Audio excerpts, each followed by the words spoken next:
Hi all, എല്ലാവർക്കും ഞങ്ങളുടെ പുതിയൊരു വീഡിയോയിലേക്ക് സ്വാഗതം. അപ്പോൾ ഇന്നത്തെ വീഡിയോ എന്ന് പറയുന്നത് നമ്മുടെ ILR ആണല്ലോ പൊതുവെയുള്ള ചർച്ചാ വിഷയം എന്ന് പറയുന്നത്. അപ്പോൾ ഞങ്ങൾക്ക് ILRനെ കുറിച്ച് ഓർക്കുമ്പോൾ ചെറിയൊരു ആകാംക്ഷ ഇല്ലാതില്ല. ഇതിനെ കുറിച്ച് പറയുവാണെങ്കിൽ എന്താ പറയാ, പണ്ടാരോ പറയുന്നത് പോലെ പാവ ചെല്ലുന്നിടത്തെല്ലാം പാതാളം എന്ന് പറഞ്ഞു കേട്ടിട്ടുണ്ട്. രണ്ടാമതൊരു പഴഞ്ചൊല്ലിലൂടെ പറഞ്ഞു കഴിഞ്ഞാൽ പട പേടിച്ച് പന്തളത്ത് ചെന്നപ്പം അവിടെ പന്തം കൊടുത്തി പട എന്ന് പറഞ്ഞ അവസ്ഥ. ഇത് പറയാൻ കാര്യം എന്താണെന്ന് വെച്ച് കഴിഞ്ഞാൽ, ഇവള് 2009 സൗദിക്ക് ചെല്ലുന്ന സമയത്ത് സൗദി ഒരു പ്രശ്നമില്ലാതെ സന്തോഷമായിട്ട് ആൾക്കാർ ജോലി ചെയ്തുകൊണ്ട് പോകുമായിരുന്നു. പിന്നെ എന്തുകൊണ്ടാ പ്രശ്നമായി തുടങ്ങിയത്? 2010 ആയപ്പോഴത്തേക്കിനും സ്വദേശിവൽക്കരണം എന്നുള്ള ഒരു പുതിയ നിയമം വന്നെന്ന് തോന്നുന്നു. അപ്പൊ അന്ന് മുതൽ കയ്യാലപ്പുറത്ത് തേങ്ങ പോലെയായിരുന്നു ഒരു ജോലിയുടെ ഒരു കാര്യം എന്ന് പറയുന്നത്. ഇപ്പൊ പോകും പറഞ്ഞ് ഞങ്ങൾ ഇങ്ങനെ ഒത്തിരിക്കും. കാരണം അങ്ങനെ കുറെ പേര് പോയി കേട്ടോ, ഇവരെ കൂടെ വർക്ക് ചെയ്ത ആൾക്കാരൊക്കെ കുറെ പേര് പോയായിരുന്നു.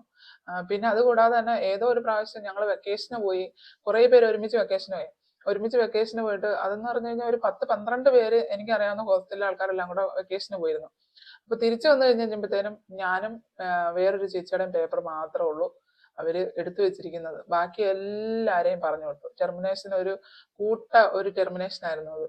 അങ്ങനെ ഈ വർഷം ടെർമിനേഷൻ കിട്ടും, അടുത്ത വർഷം ടെർമിനേഷൻ കിട്ടും.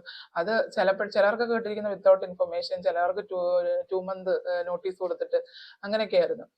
അപ്പൊ അന്ന് മുതല് പക്ഷെ നമ്മൾ ഇഷ്ടമുള്ള സമയം വരെ നിൽക്കാൻ ദൈവം അനുവദിച്ചു.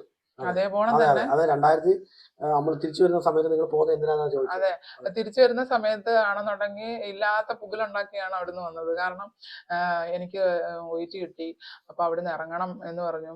അപ്പൊ നേഴ്സിംഗ് ഡയറക്ടർ പേപ്പർ ഹോൾഡ് ചെയ്യുന്നു, മന്ദുബിയിലും പ്രശ്നം വരുന്നു. അങ്ങനെ ആകെ ഇല്ലാത്ത പ്രശ്നങ്ങൾ ഉണ്ടാക്കിയിട്ട് നമ്മൾ പോണോന്ന് വിചാരിച്ചിട്ടും പോകാൻ പറ്റാത്ത അവസ്ഥയായിരുന്നു. അപ്പൊ അത് ഇപ്പൊ പറഞ്ഞു വന്നത് നല്ലൊരു ജോലിയൊക്കെ ഉണ്ടായിരുന്നത് കളഞ്ഞ് ഇവിടെ വന്നു. പക്ഷെ ഇവിടെ വന്നിട്ട് മോശമായിട്ടൊരു അഭിപ്രായം ഒന്നുമില്ല. പക്ഷെ ഇവിടെ ഇങ്ങനെ നമ്മൾ ന്യൂസ് ഒക്കെ കേൾക്കുമ്പോൾ നമുക്കും ചെറിയൊരു ആകാംക്ഷ ഇല്ലാതില്ല അല്ലേ? അതെ, എല്ലാവരും 5 വർഷം 10 വർഷം ആക്കുമെന്നൊക്കെയാണ് പറയുന്നത്. അതെ, അതുവരെ കൺഫേം ആയി പറഞ്ഞിട്ടില്ല, പറഞ്ഞു വരുന്നതല്ലേ ഉള്ളൂ. അതിന് പ്രാബല്യത്തിൽ വരാൻ കുറെ നാൾ എടുക്കുമെങ്കിലും ഇങ്ങനെയുള്ള ഡിസ്കഷനും കാര്യങ്ങളും ഒക്കെ നടക്കുമ്പം ഇപ്പൊ ജോലി സ്ഥലത്താണെങ്കിലും ആരെങ്കിലും കാണുമ്പോൾ ഇതാണ് പറയാനുള്ളത് എല്ലാവർക്കും. അപ്പൊ അതൊക്കെ ഇങ്ങനെ കേൾക്കുമ്പോൾ നമുക്കൊരു ആകാംക്ഷ എന്തായി തീരും. പിന്നെ ILR കിട്ടിയില്ലെങ്കിലും വലിയ ഇതായിട്ട് പ്രശ്നങ്ങളായിട്ട് വരാനില്ല എങ്കിലും ILR കിട്ടിയില്ലെങ്കിൽ 3 വർഷം കൂടുമ്പോൾ വിസ പുതുക്കുന്ന അനുസരിച്ച് ഇവർക്ക് ഒരു എമൗണ്ട് നമ്മൾ കൊടുക്കേണ്ടി വരുന്നുണ്ട്. പിന്നെ അത് മാത്രമല്ല, നമ്മളെ കയ്യിൽ നിന്ന് ഏതാണ്ട് 20% ടാക്സ് വെച്ച് വർഷം കട്ട് ചെയ്യുന്നുണ്ട്. അതുകൂടാതെ തന്നെ 5 വർഷം എന്നുള്ള 10 വർഷവും കട്ട് ചെയ്യും. നമുക്ക് ഈ 5 വർഷം കഴിഞ്ഞ് എന്തെങ്കിലും കിട്ടാനുള്ള ബെനിഫിറ്റുകളൊന്നും നമുക്ക് കിട്ടത്തുമില്ല. പിന്നെ അത് തന്നെയല്ല, ഒരുപാട് സ്വപ്നങ്ങൾ, അതായത് ഓരോ നേഴ്സുമാരും അല്ലെങ്കിൽ ഓരോ സ്കിൽഡ് വർക്കേഴ്സ് ആണെങ്കിലും അല്ലാതുള്ള ആൾക്കാരാണെങ്കിലും ആരാണെങ്കിലും നമ്മൾ UK, അയർലൻഡ് അങ്ങനെയുള്ള യൂറോപ്യൻ കൺട്രീസിലോട്ടൊക്കെ നമ്മൾ ചേക്കേറിയുമ്പോൾ ആദ്യം നമ്മുടെ ഓർമ്മയിൽ വരുന്നത് നമുക്ക് ഫാമിലിയുടെ കൂടെ നിൽക്കാം, PR കിട്ടും, അവിടെ നിൽക്കാം എന്നുള്ള രീതിയിലാണ് നമ്മൾ വരുന്നത്. അപ്പം എന്നാ പിന്നെ നമുക്ക് നാട്ടിൽ നിന്നാ പോരെ. അപ്പൊ അത്രയും സ്വപ്നങ്ങളും കണ്ട് നമ്മളിവിടെ വരുമ്പം നമ്മൾ ഒരുപാട് കടമ്പകളും കടന്നിട്ടാണ് നമ്മൾ ഇവിടെ വരെ എത്തുന്നത്. അപ്പൊ ഇവിടെ വന്നു കഴിയുമ്പം എന്താ, ഇലയിട്ടിട്ട് ഊണില്ല എന്ന് പറയുന്ന ഒരു അവസ്ഥ അല്ലേ? അതെ, ഇലയിട്ടിട്ട് നിങ്ങൾക്ക് ഊണില്ല എന്ന് പറയുന്ന ഒരു അവസ്ഥയിലേക്ക് അതേപോലാണ് നമുക്ക് പറഞ്ഞു വിടത്തില്ലായിരിക്കാം. എന്നാൽ പോലും ഈ 5 വർഷം കഴിയുമ്പോൾ വീണ്ടും വിസ പുതുക്കാനും അതിന്റെ പുറകെ നടക്കാനും എല്ലാ കാര്യങ്ങൾക്കും ഒരു ബുദ്ധിമുട്ടായിട്ട് തോന്നും. പക്ഷെ വേറെ കാര്യമുണ്ട്, നമ്മളെല്ലാം പറയുമ്പോഴും നമ്മുടെ ഇന്ത്യയിലേക്ക് കുറെ പേര് വന്നു കഴിഞ്ഞാൽ നമ്മൾ ഇതേപോലെ സ്വീകരിക്കുന്നു. അതൊക്കെ ചിന്തിക്കേണ്ട ഒരു കാര്യമാണ്.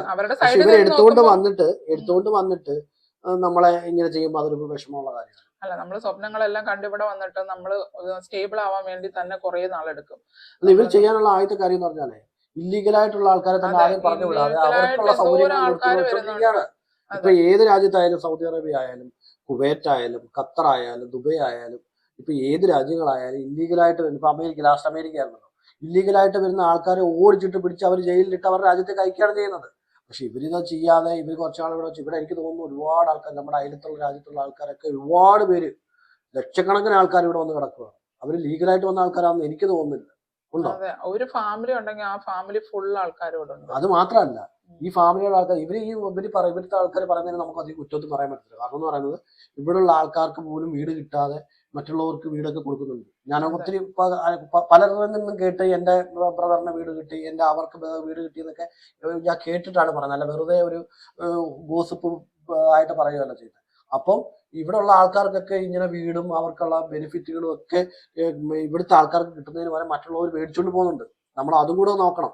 അത് അവരുടെ ബന്ധത്തിലുള്ള എല്ലാവരെയും ഇവിടെ കൊണ്ടുവന്ന് എത്തിച്ചിരിക്കുക. പക്ഷെ നമ്മുടെ ഈ പറഞ്ഞ കഴിഞ്ഞാൽ ഇന്ത്യയിലുള്ള ആൾക്കാരെ ഒന്നും ശരിക്കും പറഞ്ഞാൽ പണ്ട് വന്നവരൊന്നും അധികം കൊണ്ടുവരാൻ സഹായിച്ചില്ലെന്ന് തന്നെ പറയേണ്ടി വരും. അല്ലെങ്കിൽ ലീഗലായിട്ട് വരുന്നതായിട്ടോ ഉള്ള കാര്യങ്ങൾ പറഞ്ഞു കൊടുത്ത് അവരുടെ ഒരുപാട് റിലേറ്റീവ്സിനെ ഒന്നും ഇവിടെ കൊണ്ടുവന്നിട്ടൊന്നുമില്ല.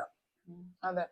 നമ്മളിപ്പം പറഞ്ഞത് നേഴ്സുമാരുടെയും സ്കിൽഡ് വർക്കേഴ്സുമായിട്ട് വന്ന ആൾക്കാരുടെ കാര്യങ്ങൾ നമ്മളിപ്പം പറഞ്ഞത്. അപ്പം ഞങ്ങൾക്കും കുറേയധികം ടെൻഷനും കാര്യങ്ങളും ഒക്കെ ഉണ്ട്. കാരണം എന്ന് പറഞ്ഞാൽ നമ്മളൊരു സ്ഥലത്ത് വരുമ്പോൾ അതിനെക്കുറിച്ച് ചിന്തിച്ച് ആലോചിച്ച് കണക്കൂട്ടിയൊക്കെ ആയിരിക്കുമല്ലോ വരുന്നത്. ആ കണക്കൂട്ടുകളെല്ലാം തെറ്റിച്ചുകൊണ്ട് 5ൽ നിന്ന് 10ലോട്ട് പോകുമ്പോഴുള്ള ബുദ്ധിമുട്ട് ഞങ്ങൾക്ക് ഭയങ്കര ഒരു സന്തോഷമുള്ള കാര്യമല്ല, അല്ലേ?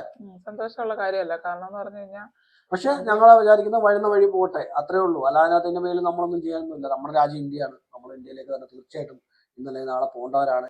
അപ്പൊ ഞങ്ങൾക്ക് ടെൻഷൻ എല്ലാം ഉണ്ട്, എല്ലാരെയും പോലെ തന്നെ. അപ്പം ഫ്രണ്ട്സ് ഒക്കെ ആണെങ്കിലും കണ്ടുമുട്ടുമ്പോൾ ഇങ്ങനെയുള്ള കാര്യങ്ങളൊക്കെ പറയാറുണ്ട്. അവർക്കും ഓരോരുത്തർക്കും ആകാംക്ഷയുണ്ട്. അപ്പൊ ഈ കൊറോണയ്ക്ക് ശേഷമാണ് കൂടുതലും ആൾക്കാർ ഇവിടെ, കൂടുതലും നേഴ്സുമാർ ഇവിടെ വന്നിട്ടുള്ളതെന്ന് തോന്നുന്നു. അപ്പം അങ്ങനെ വെച്ച് നോക്കുമ്പോൾ 2 വർഷം ആയവരുണ്ട്, 3 വർഷം ആയവരുണ്ട്, 4 വർഷം ആയവരുണ്ട്. അപ്പം 1 വർഷം 2 വർഷമൊക്കെ കഴിയുമ്പോൾ ILRന് അപ്ലൈ ചെയ്യാനിരിക്കുന്ന ആൾക്കാർക്കൊക്കെ ഭയങ്കരമായിട്ടൊരു വിഷമം ഉണ്ടാക്കുന്ന കാര്യമാണ് ഇങ്ങനെയുള്ള ന്യൂസുകൾ എന്നൊക്കെ പറയുന്നത്. അപ്പൊ ഞങ്ങൾക്കും അതിൻ്റെതായ വിഷമങ്ങളും കാര്യങ്ങളും ഒക്കെ ഉണ്ട്. അപ്പൊ ഞങ്ങളെ പോലെ തന്നെ നിങ്ങളിൽ ചിലരെങ്കിലും ഇങ്ങനെയുള്ള വിഷമങ്ങളൊക്കെ അനുഭവിക്കുന്ന ആരെങ്കിലും ഒക്കെ കാണും. അപ്പം നിങ്ങളുടെ അഭിപ്രായങ്ങളൊക്കെ കമന്റ്സ് ആയിട്ട് ഇടുക. ഞങ്ങളുടെ വീഡിയോ സപ്പോർട്ട് ചെയ്യുക. അപ്പൊ അടുത്ത വീഡിയോയിൽ വീണ്ടും കാണാം. Bye bye.